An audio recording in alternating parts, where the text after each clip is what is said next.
Assalamualaikum, hörmətli televizor görgüçülər. Dünya Uyğur Qurultayı Tor televiziyasının günlük xəbərlər proqramısına xoş gəldinizlər. Mən İftixar Abdurrashid. Hörmətli görürmənlər, tövəndə diqqətinizlər günlük xəbərlər proqramımızın təfsilatıdır olsun. 7 iyun günü Strasburgda Avropa Parlamenti Uyğur Dostluq Qrupusunun qaytadan qurub çıxılğanlıq münasibət bilan məzkur Dostluq Qrupusunun tunji qatımlıq yığını çağırıldı. Köp yıllar burun kurulgan Avrupa Parlamenti Uyghur Dostluk Grupusu Avrupa Parlamentining umum saylamları ve vaba sebebi bilen özünün faaliyetlerini to'xtatib qo'yishga majbur bo'lgan edi. Dünya Uyghur Qurultayining tashabbusi ve tirishchanlik bilan yaqinda qaytadan asliga keltirilgan Avrupa Parlamenti Dostluk Grupusuning asosli a'zolari tunji qatim Avrupa Parlamentida bevosita to'planib, mazkur Dostluk Grupusuning faoliyatlarini jonlantirish haqida muzokara elib berish bilan birga, Dünya Uyghur Qurultayining raisi Dolqin Aysa bilan Washingtondagi kommunizm qurbonlari xotira fondining tadqiqotchisi Adrian Tens apandilarini alayida taklif Uyghur ırkı qırğınçılığı ve Uyghur mecburi emgiki meselesi hakkında guvalık beriş yığını ötküzdü. Guvalık yığınıga Avrupa Parlamenti Uyghur Dostluk Grupusunun mesullaridan Rafael Glucksmann, David Lega, Engin Erolu, Marketa Grigorova, Charlie Weimers, Fabio Massimo Castaldo ve parlament a'zolaridan Viola Concramon, Isabel Vizila Lima, Andrius Kubilius, Anna Cavazzini, Bernard Guita qatorliqlar ishtirok qildi.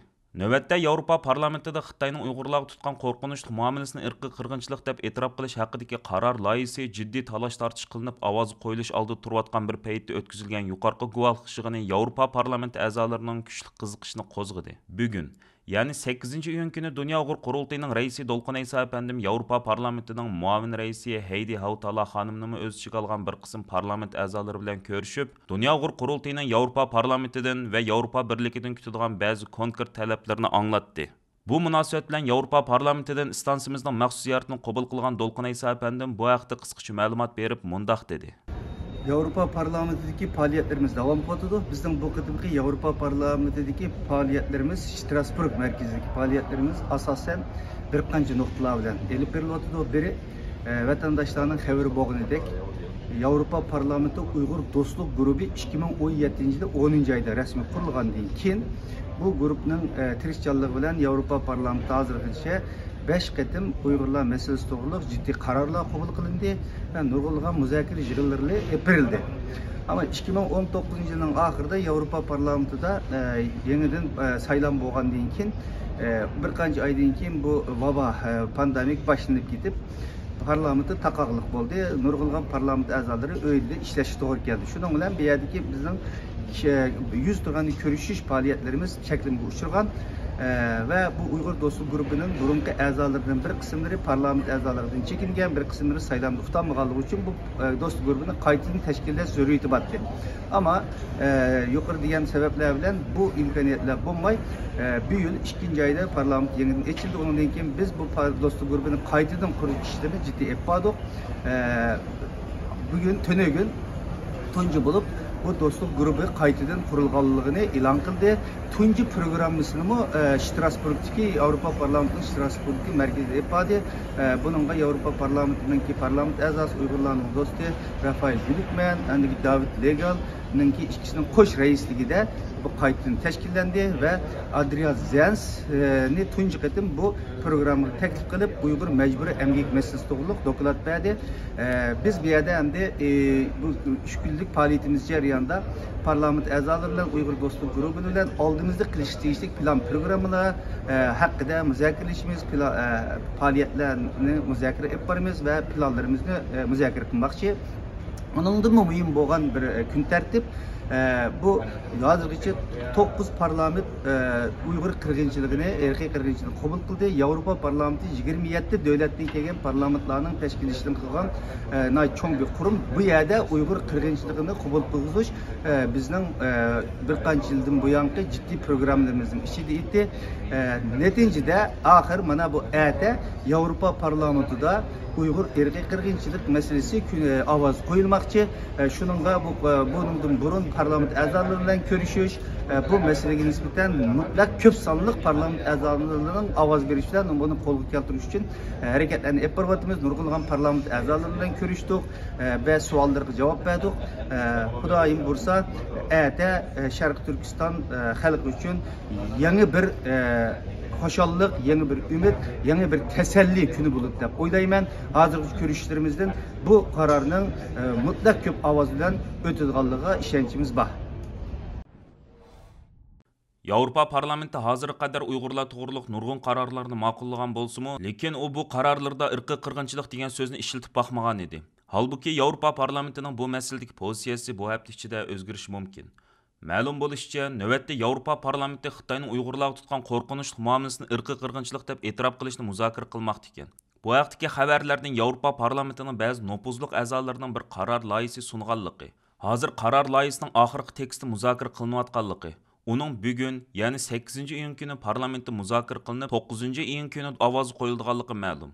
7-iyundan e'tiboran Yevropa parlamentida bir qator uchrashuvlarda bo'layotgan Dunyo Uyg'ur qurultayining raisi Dolqin Ayso apandim ko'plagan parlament a'zolari bilan ko'rishib, ularni mazkur qaror loyihasini qo'llab ovoz berishga chaqirgan edi. Yangidan qayta qurilib faoliyat boshlagan Yevropa parlamenti Uyg'ur do'stlik guruhi mazkur qaror loyihasining ma'qullanishini qo'lga keltirish uchun Yevropa parlamentida jiddiy harakat olib bormoqda.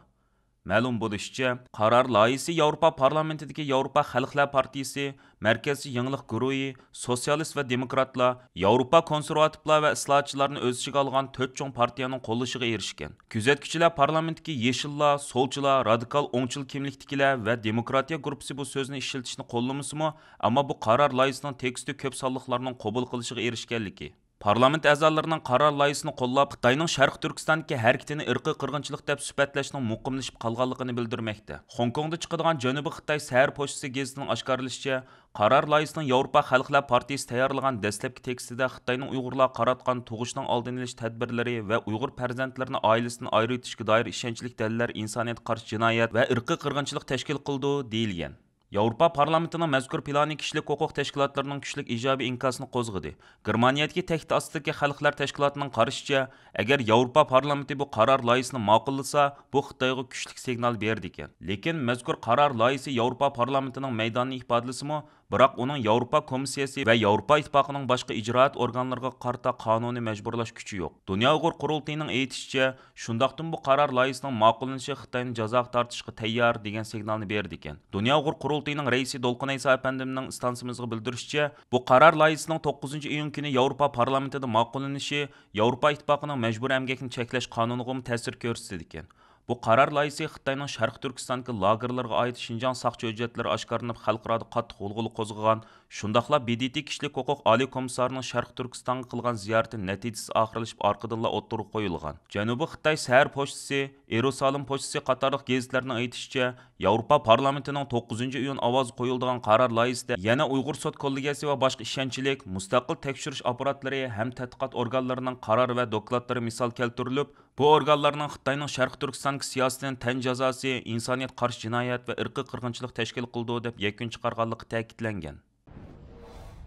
3-iyun kuni Turkiya poytaxti Anqarada o'tkazilgan Turkiya-Xitoy davlat komandalarining ayollar voleybol musobaqasida qurilgan kundan tortib Uyg'urlarni qo'llab kelayotgan o'qituvchi partiyalardan bo'lgan ya'ni Yaxshi partiyasining raisi Meral Aqshanar xonimning yo'l yo'riqi bo'yicha mazkur partiyaning yoshlar tashkiloti a'zolari partiya raisi Meral Aqshanar xonim bilan birlikda musobaqa maydoniga Sharq Turkistonning ayol tuzliq ko'k bayrog'ini esib, o'zlarining Uyg'urlarga bo'lgan qo'llashini ifodalagan va bu hodis muhojirat yashayotgan Uyg'urlarni alohida so'yindirgan edi. Dunyo Uyg'ur qurultayining raisi Dolqin Ayso apandi bu munosabat bilan matbuotlar qilgan so'zida Uyg'ur irqiy qirg'inchilik masalasida Turkiya hukumati sukut turilayotgan bugungi kunda Yaxshi partiyasining Uyg'urlarning ovozi bo'layotganligidan alohida mamnun bo'lganligini, buning uchun Sharq Turkiston xalqi nomidan Yaxshi partiyasining raisi Meral Aqshanar xonimga alohida minnatdorlik bildirganligini ifoda qildi. Turkiyada aktiv faoliyat olib berayotgan Dunyo Uyg'ur qurultayi vaqfisining raisi Abdurashid Abdulhamid apandi bu vaqtda qilgan so'zida, buning Sharq Turkiston davosini turk xalqining samiga silib turish uchun zo'r ahamiyatga ega ekanligini ta'kidladi.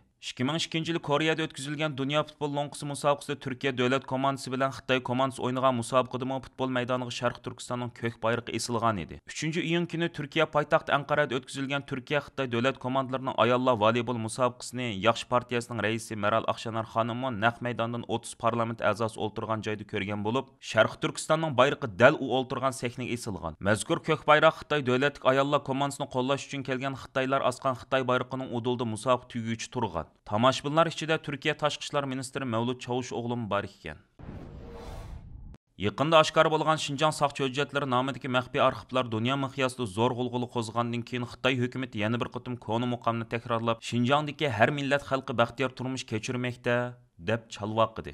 Xitoy hukumatı boshqarishdagi Xitoy xabar to'rining 7-iyundagi xabarda aytilishicha, Xitoy Tashqi ishlar ministrligining bayonotchisi Zhao Lijian shu kuni ochilgan muxbirlarni kutib olish yig'inida muxbirlarning bu vaqtdagi savollariga javob berib, Amerika hukumatı atalmış irqiy qirg'inchilik va majburiy emgak töhmatlari orqali yana bir maydon o'yin o'ynayotidi deb bildirgan. Shuningdek, Amerika hukumatining Xitoydagi muqimlikni buzib tashlash urinishida bo'lib kelayotganligini, buningdagi eng yaxshi chora qatorida ularning Uyg'urlarni kuchkirtib ma'lumotchilik paydo qilish hamda shu orqali Xitoyning ishki jihatning qalayimqanchiligiga giribtor qilishga kuch sarf qilayotganligini, irqiy qirg'inchilik degan so'zlarning butunlay Amerika hukumati paydo qilgan yolg'onchilik ekanligini ta'kidlagan. Holbuki Xitoy hukumatining o'zlari saqlagan arxiv hujjatlari lagerlardagi zulmning kishilar o'ylagandimi qabih ekanligini ko'rsatayotganda Xitoy hukumatining bu xil inkarchilik pozitsiyada bo'lishi Sharq Turkistondagi qirg'inchilikning tixim avjiga chiqadiganligidan bishorat deb qaralmoqda ekan.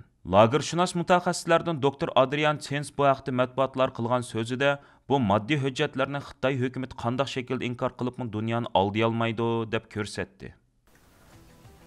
Aziz ko'rurmanlar, yuqorida Dunyo Uyg'ur qurultiyi to'r televiziyasining kunlik xabarlar programmasini diqqatingizga sundik. Keyin qitimliq programmamizda ko'rishaylik. Aman bo'lgaysizlar. Stansiyamizning YouTube kanaliga a'zo bo'lishni unutmang. Xayr xo'sh.